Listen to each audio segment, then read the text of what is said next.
무릇 하나님의 영으로 인도함을 받는 사람은 곧 하나님의 아들이라. 아멘. 당신의 무뎌진 영적 감각을 되살리라. 이런 제목으로 말씀 전하기를 원합니다. 이 거듭났다라는 표현 제가 자주 드리는데, 거듭났다는 거. 거듭난 건 이제 진짜 참으로 그리스도인이 된 거죠. 거듭났다. 거듭났다라는 말은 다시 말하면 새로 태어났다 이런 말입니다. 새로 태어났다는 말은 전제하는 것이 한번 죽었다 이런 말이 되겠죠. 우리가 예수님을 인과 구주로 모셔드리면 십자가에서 내가 죽습니다. 그리고 새로 태어나는 거죠. 예수님께서 십자가에서 죽으시고 또 부활하셨습니다. 우리가 예수님과 믿음으로 예수님을 인과 구주로 회개하고 예수님을 인과 구주로 모셔드리는 믿음을 통해서 예수님과 함께 죽고 내가 예수님과 함께 살아나는 거죠. 그 살아날 때 우리가 거듭났다라고 표현합니다. 자, 근데 사람들이 오해하는 게 있어요. 거듭난 사람은 단순히 종교 생활에 익숙한 사람이 아닙니다. 그냥 때 되면 헌금하고, 때 되면 뭐 하고, 때 되면 교회 와주고, 이렇게 예배 드리는 거. 또는 교회 문화에 적응한 사람도 아닙니다. 거듭났다는 거. 교회 문화에 적응했다. 꼭 그런 게 거듭난 게 아니죠. 오늘 본문이 말한 바와 같이 거듭나서 하나님의 자녀가 된 사람은 하나님의 영으로 인도함을 받는 사람입니다. 거듭난 사람은 어떤 사람이냐? 하나님의 영으로 인도함 받는 사람이 거듭난 사람입니다. 그러니까 내가 거듭났다 막 우기고, 내가 거듭났다 나는 구원의 확신을 가지고 있다 그렇게 말해도 그게 별로 의미 없는 말이에요. 왜냐하면 하나님은 이런 자들을 무릇 하나님의 영으로 인도함 받는 사람이 하나님의 아들이라. 하나님의 영으로 인도함을 모른다. 하나님의 인도함을 받을 생각이 없다. 하나님의 인도함에 대한 관심이 없다. 그런 사람은 의심해 봐야 됩니다. 물론 잘 몰라서 그럴 수도 있겠지만, 또는 내가 가짜일 가능성이 또한 있는 거죠. 자, 아무튼 이 말씀처럼 하나님의 영으로 인도함 받는 사람이 하나님의 자녀입니다. 또 교회에 출석하면서 이런 제 말이 교회 다니시는 분들 중에서 또 제 말이 막 어색할 수도 있고 막 불쾌할 수도 있을 거예요. 무슨 하나님의 요즘 성경이 완성됐는데 뭔 또 하나님의 인도함을 받았고 성경이면 족하지. 그게 그 사람이 종교적이라서 그래요. 그게 그 사람이 종교적이고 아주 화석화된 신앙이 아닌 신앙을 지금 묻고 있어서 그렇습니다. 불쾌하시겠지만 이 설교를 끝까지 들어보시기 바랍니다. 물론 기독교는 종교가 아니죠. 기독교는 진리입니다. 영적 실상이고 영적 참된 세계입니다. 어쨌든 기독교는 종교라고 치고 이 기독교는요 타 종교와는 다르죠. 타 종교는요 뭔가 스스로 통달하길 원합니다. 뭔가 도를 닦고 뭔가 통달해내고 뭔가 마음을 다스리고 뭔가 비워내고 이런 거를 추구하죠. 근데 기독교는 그런 종교가 아니에요. 기독교가 참된 이유는 다른 게 아니죠. 나 혼자 스스로 뭘 해서 해탈해서 이런 게 아니에요. 여러분, 기독교가 참인 이유는 살아계신 하나님과 진짜 사귀기 때문입니다. 교제하기 때문입니다. 교제라는 말도 너무 좀 종교적으로 생각하는 것 같아요. 성령의 교제와 이런 얘기하니까. 여러분, 교제가 뭡니까? 사귄다는 겁니다. 남녀가 서로 결혼을 전제로 교제하는 것처럼 하나님과 내가 사귀는 겁니다. 하나님과 내가 서로 대화하는 겁니다. 하나님과 내가 서로 동행하는 겁니다. 이게 기독교의 본질이에요. 기독교의 본질은 뭐냐? 하나님과 나와의 관계입니다. 하나님과 내가 사귀는 겁니다. 손잡고 다니는 거고 내 인생에 내 하나님께서 내 옆에 있는 것을 느끼며 살아가는 겁니다. 하나님의 임재가 나와 함께 하는 겁니다. 여러분 이게 기독교가 참인 이유예요. 여러분 다른 종교들 보세요. 스스로 해탈하는 겁니다. 스스로 돌을 닦는 겁니다. 여러분 뭔가 아무것도 없이 뭔가 그냥 맹신이 아니에요. 저도 경험적으로 알고 여러분들 중에서 경험해보는 분 계시겠지만 하나님 살아계십니다. 하나님은 살아계시고 가만히 있는 분이 아니에요. 하나님은 우리를 인도하십니다. 하나님은 우리와 함께하기를 원하십니다. 그래서 예수님을 뵈낸 거예요. 하나님은 우리와 교제하고 서로 사랑하고 사귀기 위해서 사랑의 프로포즈를 한 겁니다. 뭘로요? 십자가와 부활을 통해서. 난 너희와 함께하고 싶어. 우리가 어땠는데요? 우리가 그럴만했습니까? 성경에 나오잖아요. 로마서 말씀에 나오잖아요. 너희가 아직 원수 되었을 때에, 너희가 아직 죄인이었을 때에, 너희가 아직 연약했을 때, 연약했다는 말은 의를 행할 능력이 무능력했을 때에 하나님에게 우리는 원수였습니다. 하나님에게 우리는 죄인입니다. 우리는 하나님께 죄 지은 자들이에요. 그리고 하나님께서 죄 지은 걸로 끝난 게 아니고 원수 같은 자들입니다. 그리고 우리는 무능한 자들입니다. 그래서 하나님은요, 능력 있는 자 찾는 게 아니에요. 하나님은 원수고, 죄인이고, 무능한 자신에게 프로포즈했는데 거기 손잡아주는 사람. 거기에 응답하는 사람. 하나님 그런 사람 찾는 거예요. 자, 아무튼 사도 바울 역시 고린도전서에서 보시면 우리를 하나님께서 부르신 목적에 대해서 말하고 있습니다. 고린도서 1장 9절 말씀에 너희를 불러 그의 아들 예수 그리스도 우리 주와 더불어 교제하게 하시는 하나님은 미쁘시도다. 하나님은 어떤 분이세요? 예수 그리스도와 교제하게 하는 분이시다. 그냥 사귀게 하는 분이시다. 사람들이 이걸 자꾸 놓치고 종교 생활로 들어간다고요. 하나님과의 사귐은 없고 그냥 사람을 일꾼 만들려고 그러고 사람들 뭐 그냥 교회에 뭐 우리 구원받았으니까 열심히 하나님 일 합시다. 단순히 이 정도로만 생각한다고요. 그건 결과물일 뿐이에요. 여러분 사역은요 하나님과 나의 관계의 부산물입니다. 내가 어떤 사람을 뜨겁게 사랑하면서 제가 주위 아이들이 둘이 있는데 저는 저희 아들을 우리 아내와 함께 엄청 사랑합니다. 그래서 저는 우리 아이들을 위해서 뭐가 필요하다 안 할 수 있어요.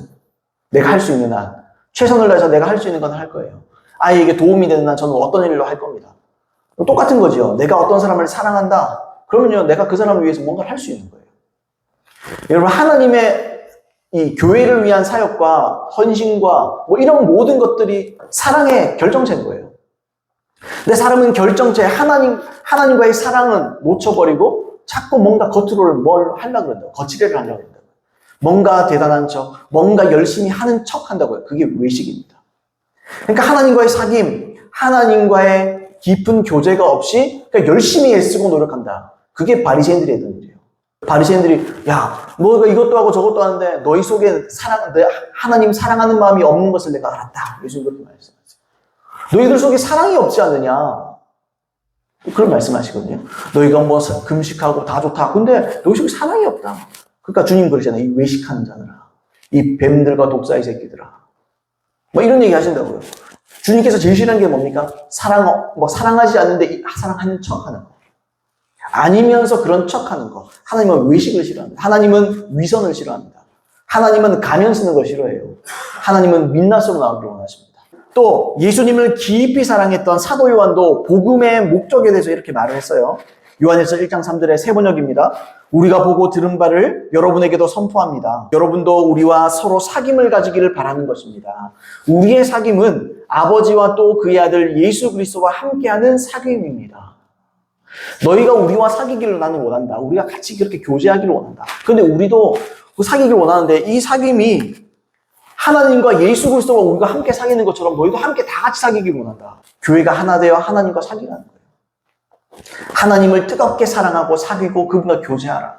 이런 얘기를 하는 거죠. 하나님과 예수 그리스도와 함께하는 사귐이 복음의 목적 중 가장 중요한 것 중에 하나입니다. 복음이 왜 복음이냐? 하나님과 사귈 수 있어서 복음이에요. 하나님과 교제할 수 있습니다. 여러분 그렇지 않겠습니까? 만약에 예를 들어서 뭐 아주 굉장히 요즘에 인기 있는 사람 뭐 누구 있습니까? 여러분 만약에 손흥민이 있다.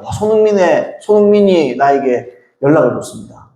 아우 목사님 좀 알고 지내고 싶은데 좀 연락을 좀 주십시오. 그럼 나 어떻게 해야 돼요? 바로 연락하지. 아 진짜입니까? 그래서 바로 연락하지.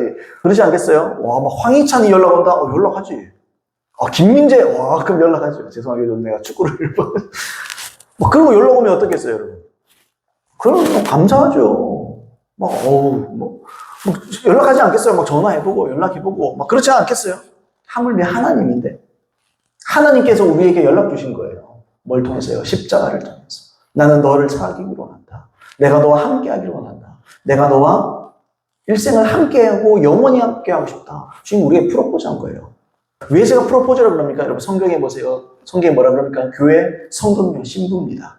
예수님은 우리의 영혼의 신랑 되십니다. 그래서 프로포즈 하신 거예요. 그래서 언제 우리가 결혼식에 들어갑니까? 물론 신부 그 자체이기도 해요. 근데 완전한 결혼식이 언제쯤 해요, 여러분? 그게 예수님께서 이 땅 가운데 내려오실 때, 새 예루살렘이 내려올 때, 새 하늘과 새 땅이 임하게 될 때. 그뿐입니까, 여러분? 또 죽어서도 마찬가지죠. 그 이전에도 우리가 죽어서 어떻게 해요? 신랑이 계신 천국으로 가야 되잖아요. 어쨌든 여러분 십자가는 우리에게 프로포즈한 겁니다. 나와 결혼하자. 나와 결혼해 줄래? 나와 사랑해 줄래? 난 네가 너무 좋은데. 난 네가 너무 사랑스러운데. 나와 사랑할 수 있겠니? 내 손을 잡아줄 수 있겠니? 그럼 우리는 그런다고요. 나는 능력이 안 돼서. 난 능력 필요 없어. 네가 원수였을 때, 네가 죄인이었을 때, 네가 무능력할 때, 난 그거 상관없어. 네가 뭘 가지고 있어? 난 너를 사랑하는 게 아니야. 난 네 존재 그 자체가 좋아. 여러분, 이게 결국 성경의 메시지입니다. 프로포즈 하신 겁니다. 그래서 여러분, 이 복음의 목적 중 가장 중요한 게 뭐냐? 주님과 사귀는 겁니다. 근데 여러분, 사람들이 하나님을 딱 이용해 먹으려고 그러죠. 드라마 보시면 그런 거 있잖아요. 결혼 딱 했는데 남편의 재산만 보고 딱 결혼한 사람이죠. 사랑을 얻고 남편이 얼마나 부자고 얼마나 능력 있는 사람인가. 그래서 결혼 조건 딱 해가지고 딱 결혼 딱 해버리잖아요. 그러면 마음은 없잖아요. 그러면서 남편의 카드를 딱 가져가고 자기 마음대로 돈을 펑펑 쓰며 살고 그러면서 막 다른 외간 남자에게 눈길 돌리고 막 기회가 되는 대로 막 그렇게 그죠? 부부 생활을 깨뜨리는 그런 일을 하잖아요. 그게 또한 성도들이 하는 일입니다. 주님을 사랑하는 척 하면서 주님을 이용하려고 그래요. 기도할 때 기도 제목을 한번 보세요. 나를 위해서, 우리 가족을 위해서는 실컷 기도할 수 있어요. 근데 하나님을 위해서 기도하지 않습니다. 하나님 나라를 위해서 기도하지 않습니다. 그러니까 안고만 싹 빼먹으려고. 좋은 것만 싹 빼먹으려고. 그게 하나님께 통하겠냐는 거예요.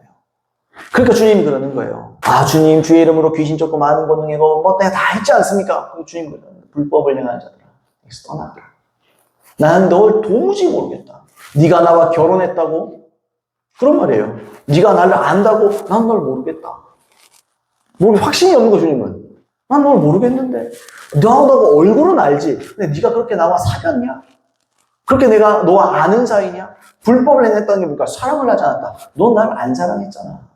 너는 내가 사랑하는 다른 것들을 사랑하지 않았잖아. 그건 너와 나는 상관이 없어. 그래서 너는 지옥으로 가야 돼. 그렇기 때문에 사람은 하나님과 교제 안에 있어야 됩니다. 주님과 요즘에 교제하고 계십니까? 이게 가장 중요한 얘기예요.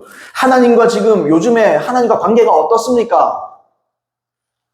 제가 목사들이 물어볼 때 있잖아요. 잘 지내시지요? 그 말은요, 별일 없이 잘 지냅니까? 이 말이 아니에요. 잘 지내십니까? 주님과 관계는 잘하고 계십니까? 주님을 잘 사귀고 계십니까? 이런 말과 똑같은 거예요. 주님과 사귀고 계십니까? 이런 거예요. 여러분, 사람은요, 다른 어떤 것보다 이걸 추구해야 됩니다. 돈 많이 법니까? 요즘 사업은 잘 돼 가십니까? 그건요, 두 번째, 세 번째 문제예요. 가장 중요한 건요, 하나님과 어떠십니까? 하나님과 뜨겁게 사랑하고 계십니까? 하나님의 음성은 잘 들리고 계십니까? 하나님의 음성대로 잘 순종하고 살아가고 계십니까? 이게 가장 문제예요. 이거보다 중요한 건 없어요. 여러분, 우리가 예수님을 믿기 전에 모든 사람이 이방 죄인이었습니다. 이방인이고 죄인이었습니다. 그때 우리가요, 감각 없는 자로 살았습니다. 에베소서 4장 17절로 20절 말씀해 보시면 이런 말씀이 있어요. 그러므로 내가 이것을 말하며 주 안에서 증언하노니 이제부터 너희는 이방인이 그 마음에 허망한 것으로 행한 것 같이 행하지 말라. 그들의 총명이 어두워지고 그들 가운데 있는 무지함과 그들의 마음이 굳어짐으로 말미암아 하나님의 생명에서 떠나 있도다. 그들이 감각 없는 자가 되어 자신을 방탕에 방임하여 모든 더러운 것을 욕심으로 행하되 오직 너희는 그리스도를 그같이 배우지 아니하였느니라. 야, 너희가 전에는 이랬지. 너희가 어땠어요? 우리가 다 이랬어요. 믿지 않는 자들 얘기하는 거예요. 이방 죄인이었을 때 너희가 어땠느냐?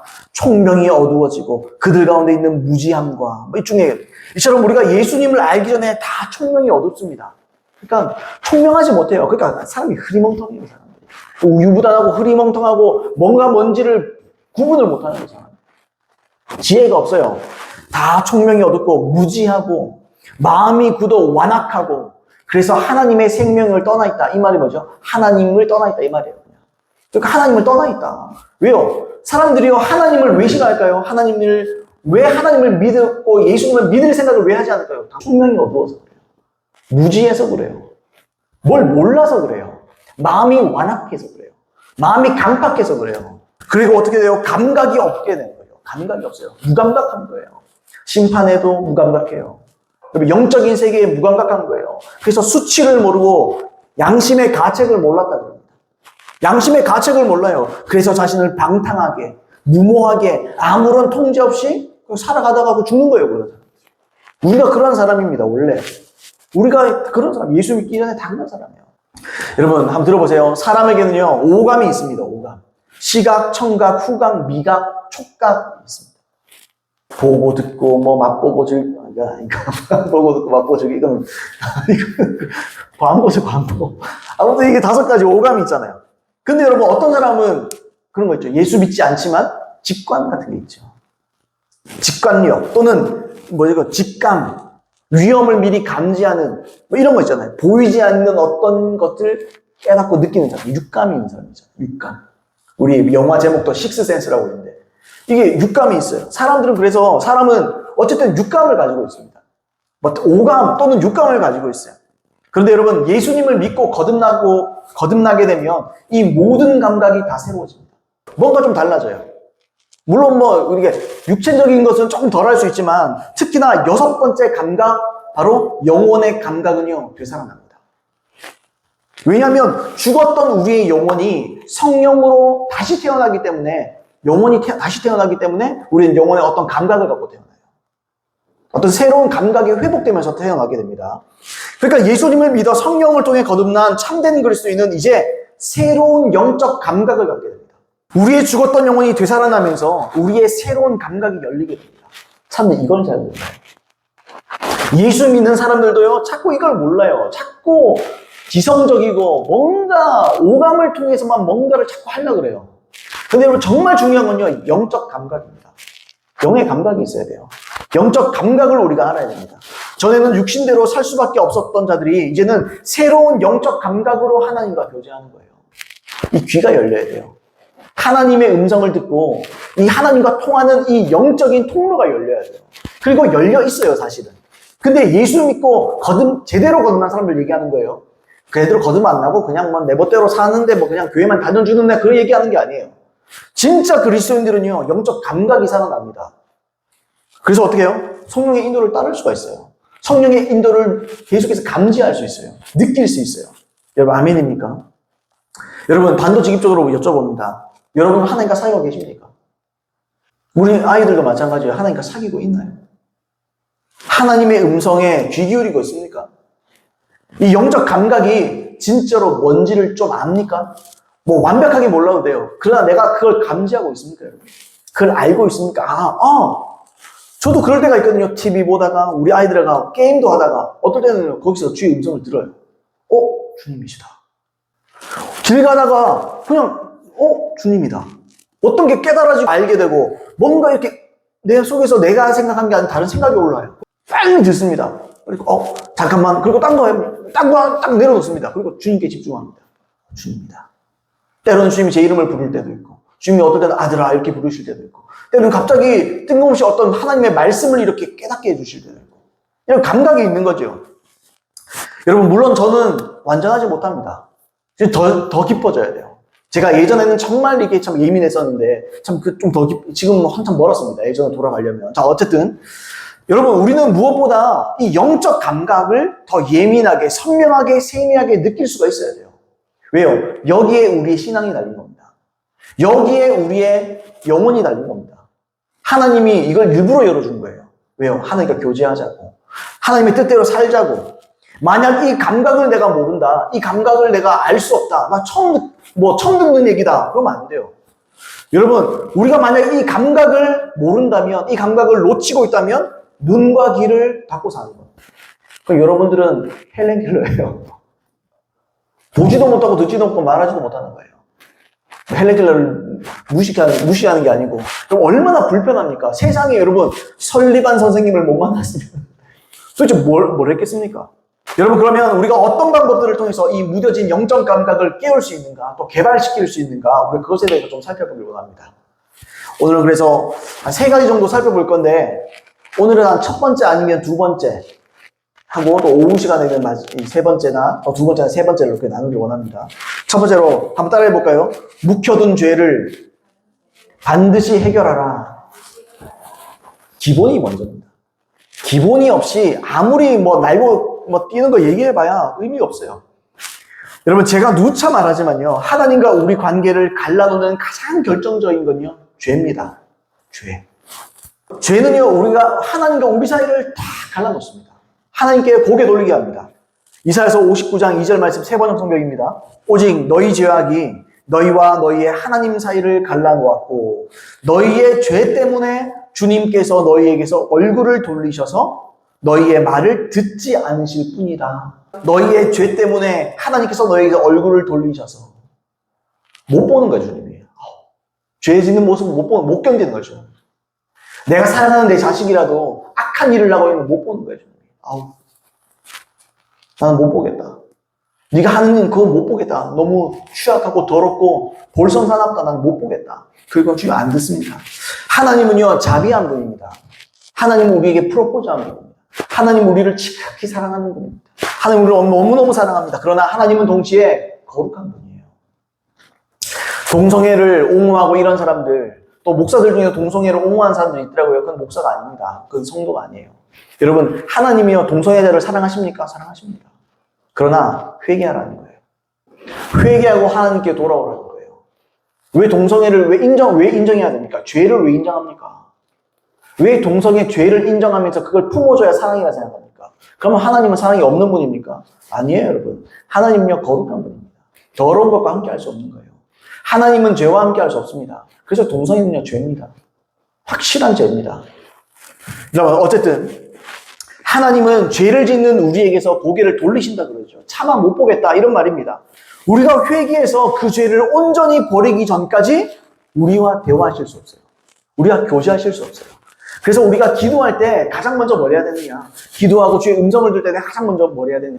주의 음성이 안 들린다. 내가 주님과 뭔가 좀 느껴지지 않는다. 그러면 다른 게 아니에요. 빨리 자기를 돌아가야 돼요.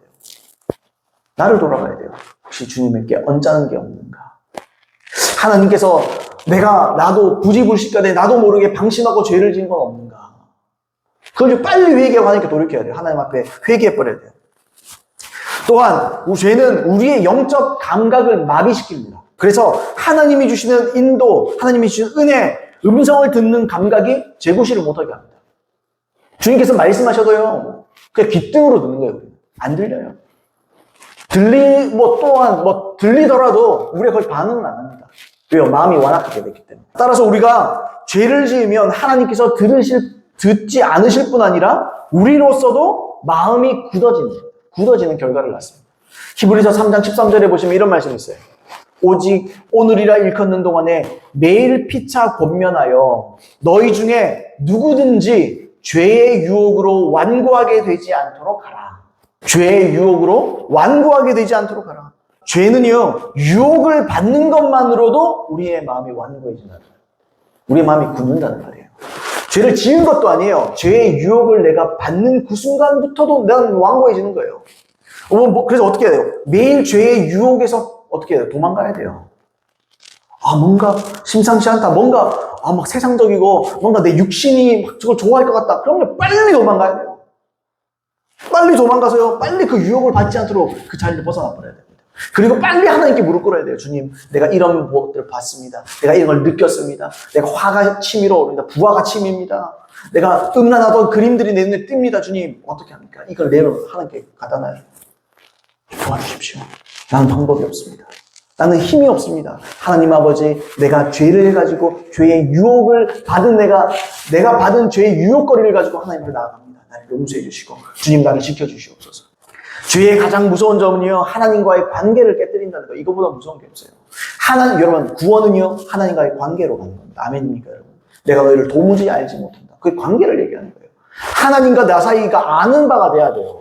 서로 사귀는 바가 돼야 돼요. 서로 알고 있어야 돼요. 여러분, 시험인 줄 아세요? 천국 갈 때 딱 그냥 시스템적으로 딱딱딱 이래가지고 시험 쳐서 갑니까? 그게 아니에요. 하나님과 내가 알면 패스예요. 종민이 왔네. 들어가. 내가 사랑했고, 내가 우리 함께 많은 일을 행했지. 종민이 들어가라. 누구 아무개, 너 누구 왔구나. 그래. 수고했어. 들어가. 나 이따 갈게. 나 그런 생각하면 막 눈물 날 것 같아요. 이런 얘기면 심판대 앞에 이렇게 하나님께 나를 맞이해준 사람 생각만 하면 막 눈물이 날 것 같습니다. 자, 아무튼 하나님이 없이 여러분 우리가 스스로 구원 못 이루죠. 하나님 없이 우리의 인생이 무슨 의미가 있어요? 하나님이 나를 인정하지 않는 인생이 무슨 소용이 있고 무슨 재미가 있고 무슨 보람이 있고 무슨 기쁨이 있고 그런 거 없어요. 의미가 없잖아요. 그죠? 따라서 우리는 우리 안에 아직 온전히 시원하게 해결하지 못한 죄가 있는지를 항상 살펴봐야 돼요.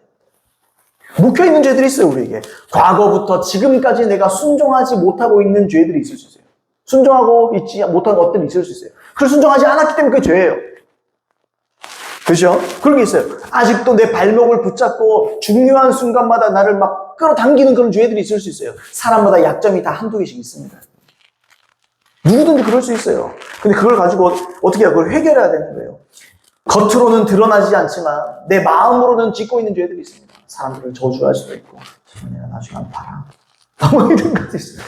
내가 저런 용서하나 봐. 내가 절대 저 용서, 내가 때가 되면 내가 반드시 복수할 기회가 있어서 내가 확 막 그냥 어떻게 그렇게 할 거다. 어떻게 이렇게 표현을 잘합니까? 막 제가 그런 놈입니다. 속 터지는 일도 많고, 하여튼 마음에 안 드는 구석도 많은지 제가 그래요. 뭐 이런 죄들 등등, 또 부지불식간에 우리에게 화가 나고 짜증이 나고 막 뭐 그런 죄들 불쑥불쑥 올라오잖아요. 이런 죄들 어떻게 해야 돼요? 매일 자기를 살펴봐야 돼요. 매 순간 자기를 살펴요. 아, 이 화는 하나님께서 원하는 건가? 이 짜증은 하나님께서 원하는 자에게 하나님이 짜증을 원하시겠어요, 만을? 그래도 뭐 의를 위해 핍박받을 수 있으니까 의를 위해서 내가 막 어려움을 당하고 이러면 화가 날 수도 있죠. 그 대신 여러분 어떻게 하라고요? 성경에 나와 있지만 뭐 화가 나도 어떻게 해요? 저녁까지 품고 있지 말라 그러죠. 화를 품어 죄를 짓지 말라 그러잖아요. 자, 아무튼 그렇습니다. 이런 종류, 이 여러 종류의 죄들이 자기의 삶 가운데 매일매일, 매 순간마다 이걸 살펴야 돼요. 그리고 발견하면 어떻게 합니까? 발견하는 즉시 빨리 회개해야 돼요. 하나님. 그리고 거짓으로 하나님 음성이 그냥 좋다 그러니까 그냥, 저는 알죠? 회개합니다. 대충 떼우라는 게 아니에요. 여러분, 물론 우리가, 내가 자주 좀 내 약점 같은 죄 같은 경우에 그럴 수 있어요. 저도 그런 경험이 있어요. 어떤 거냐면, 내가 다시는 이 죄를 짓지 않겠습니다. 이 말을 내가 참아 못하겠어. 또 지을 것 같아. 나 다시는 이 죄를 짓지 않겠습니다. 근데 이 고백이 안 나와요. 너무 많이 져가지고. 그리고 때마다 분기별로 한 번씩 짓는 것 같아가지고. 막 그런 생각이 들어요. 그래도 진심으로 해야 돼요. 하나님, 나는 이 죄를 진짜 짓지 않기로 결단합니다. 도와주세요. 내 힘으로는 못합니다. 도와주세요. 그래서 은혜가 있는 거예요. 그래서 은혜가 주어지는 거예요. 여러분, 하나님께서 나 죄 짓지 마 그러면서 네가 다 감당할 수 있으니까 네가 그냥 결단하고 알아서 이게 아니죠. 하나님, 난 진짜 그런 사람이 되기를 원하고 그렇게 결단합니다. 그렇게 난 각오를 해요. 근데 각오하면서도 하나님, 그러나 나는 이렇게 각오를 다졌지만 하나님, 난 이걸 행할 능력이 없습니다. 그러니 나에게 은혜를 주십시오. 여러분, 우리의 각오와 하나님의 은혜가 만나면요, 폭발합니다.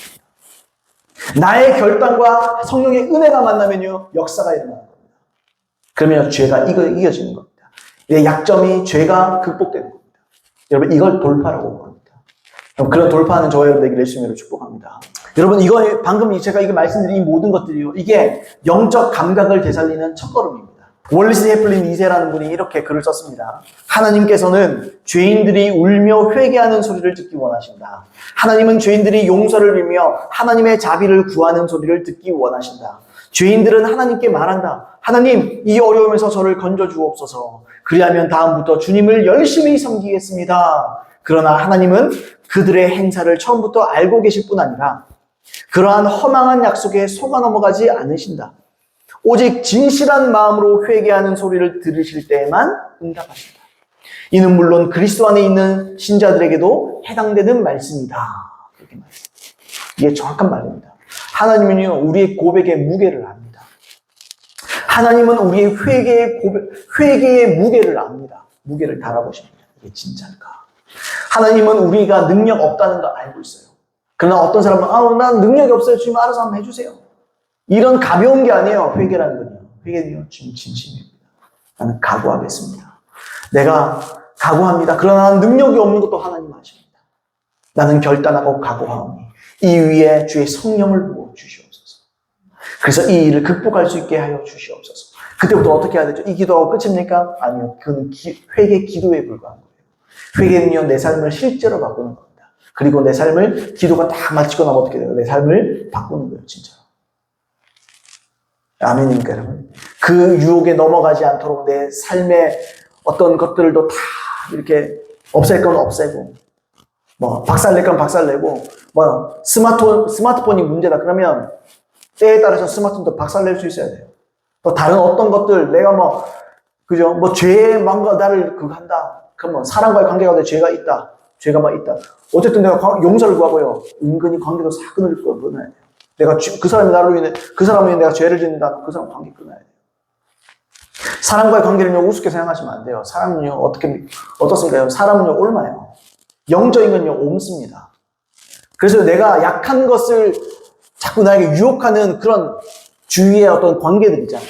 끊어도 돼요. 끊어도 됩니다. 하나님과의 관계가 더 중요한 거예요. 사람과의 관계보다. 물론 내가 하나님과의 관계에서 그를 극복해내고 진짜 막 그거 하게 됐다. 한번 생각해보세요. 간단하지 않나요, 여러분? 마약 중독자가 있습니다. 마약 중독자가 마약을 끊으려고 그러는데 마약하는 친구들 계속 만나면 돼요, 안 돼요? 간단한 얘기 아니에요? 당연한 얘기잖아요, 그죠? 너무 상식적인 얘기죠.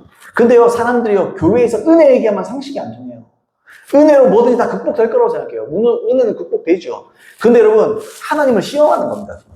마약 중독자의 친구를 만나면서 주님 내게 은혜 주세요, 은혜 주세요. 하나님 놀리나요, 지금? 그건 각오한 게 아니에요. 그건 필사적인 것도 아니에요.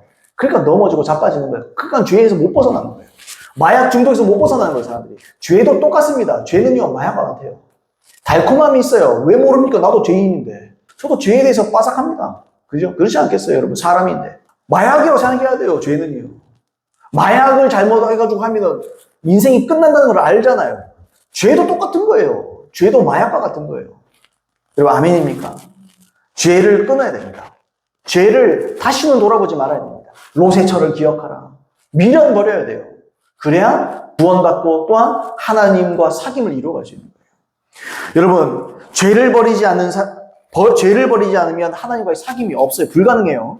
우리가 누군가와 좋은 관계를 유지하기를 원한다면 지켜야 될 선이 있는 거예요. 서로 예의가 있는 거예요. 서로의 존중이 있는 겁니다. 친구 관계도 마찬가지예요.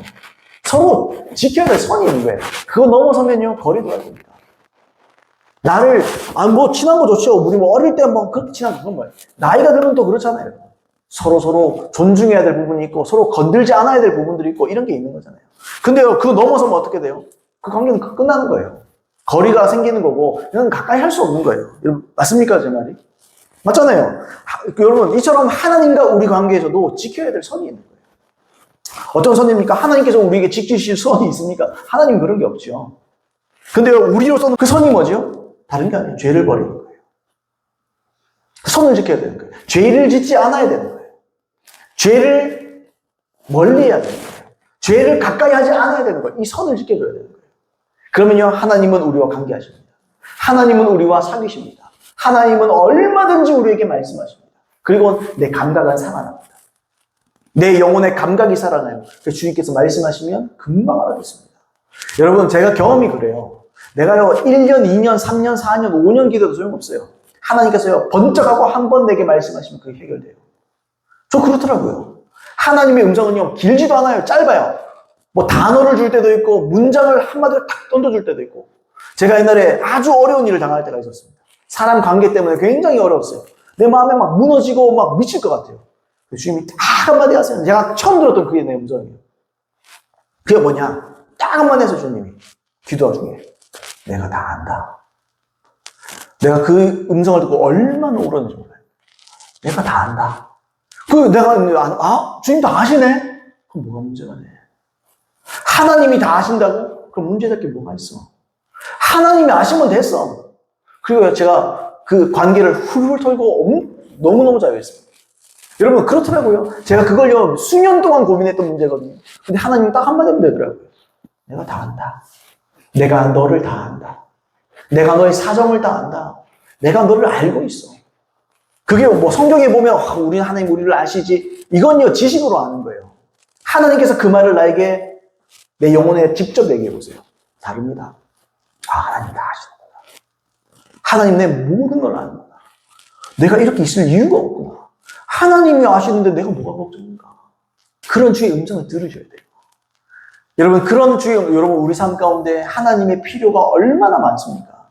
하나님의 의지해야 될 부분이 얼마나 많습니까? 저는요, 그런 것 같아요. 숨 쉬는 것 빼고는 다 그런 것 같아요. 아이를 키우고 양육하는 데 있어서도 하나님의 지혜가 많이 필요하더라고요.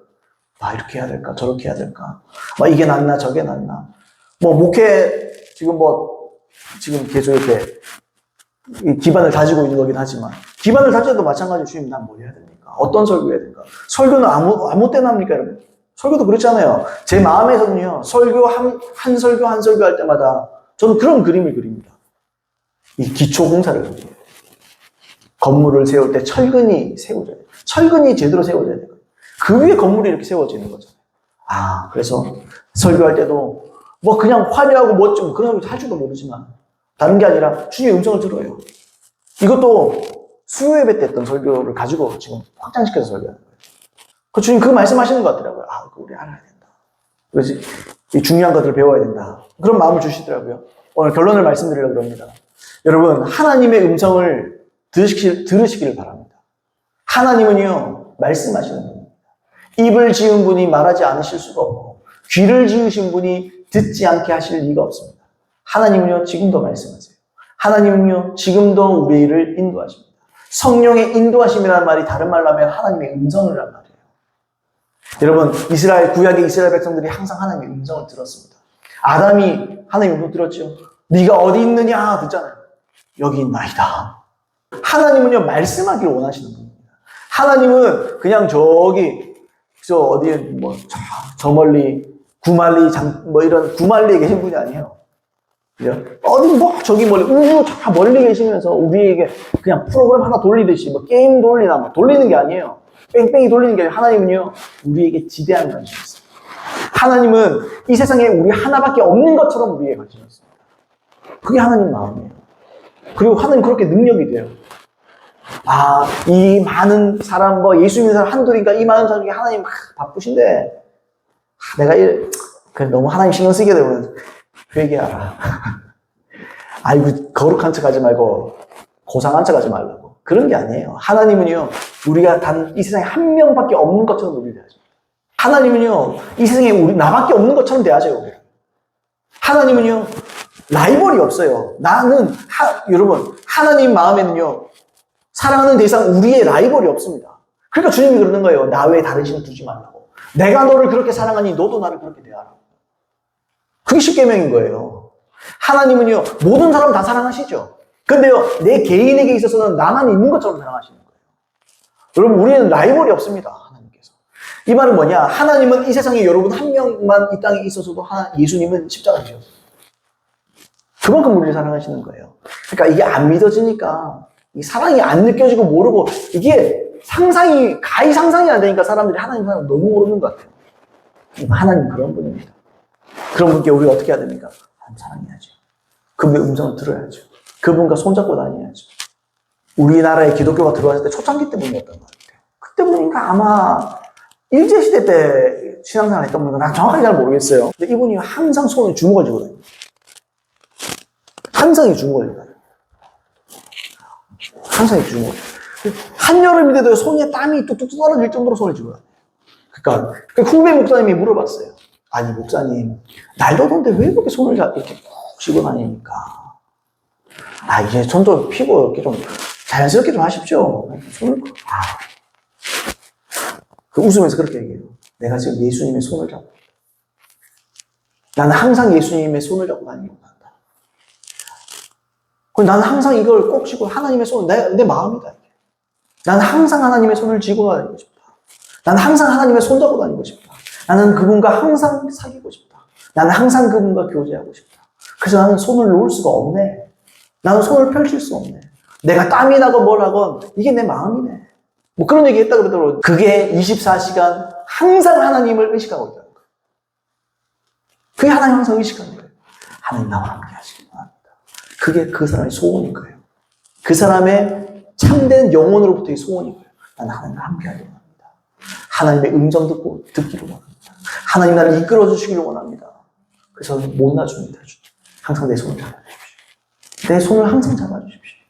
가위바위보 저도 좋습니다. 나는 주먹만 해도 좋습니다. 주님 나와 함께 해주십시오. 나와 동행해 주십시오. 여러분 그런 저와 여러분들 예수님을 축복합니다. 내 마음은 항상 하나님께 흘러가야 돼요. 내가 잠이 들 때도, 내가 아침에 눈 뜰 때도, 내가 인생을 살아갈 때도 항상 하나님을 의식해야 돼요. 자문에 뭐라고 했을까? 범사의 그를 인정하라. 그가 지도하시리라. 범사의 그를 인정하세요. 범사의 그분을 의식하세요. 항상 그분을 인정하고 모셔드리세요. 하나님, 내가 뭐 하려고 하는데 하나님 어떻게 생각하십니까? 내 생각은 중요하지 않습니다. 하나님께서 지혜자이십니다. 내가 뭘 합니까? 하나님 그러나 다 하십니다. 내가 근시안적으로 봤을 때 이게 이익이라고 생각하고 이게 좋은 거라고 생각하지만 하나님 그건 모르지 않습니까? 하나님은 미래를 알지 않습니까? 무엇입니까? 가르쳐 주십시오. 내 지혜를 버리는 거예요. 그리고 범사의 그분을 인정해드리는 거예요. 그러면요, 그분 지도합니다. 그래, 이렇게 해야 돼. 그렇게 저렇게 해야 돼. 우리가 왜 주의 음성을 또 못 듣죠? 범사 인정을 안 해서 못 듣는 거예요. 하나님께서 말씀도 하기 전에 내가 먼저 해버리니까 결정을 다 해버리니까 나는 뭐 하지? 그래서 점점 하나님이 자꾸 거리가 멀어져요. 그러면 반대로 주님 뭐 어떻게 해야 됩니까? 오셔서 말씀해 주십시오. 기도합니다. 주님 들려주십시오. 그럼 주님 그래 네가 이제 좀 내 말을 들으려고 그러네. 그래 이제 됐네. 그래 가르쳐줄게. 요거 요렇게 저거 저렇게 해. 이거야. 이게 맞는 길이야. 이렇게 해야 네가 손해보지 않아. 이렇게 해야 내가 위험하지 않아. 그렇게 해야 너에게 유익이야. 그렇게 해야 네가 이익을 얻을 거야. 하나님께서 이익을 얻는 걸 싫어한다고 생각하세요. 하나님 우리 복되기를 원하세요. 여러분 범사의 그를 인정하는 저와 여러분에게 예수님을 축복합니다.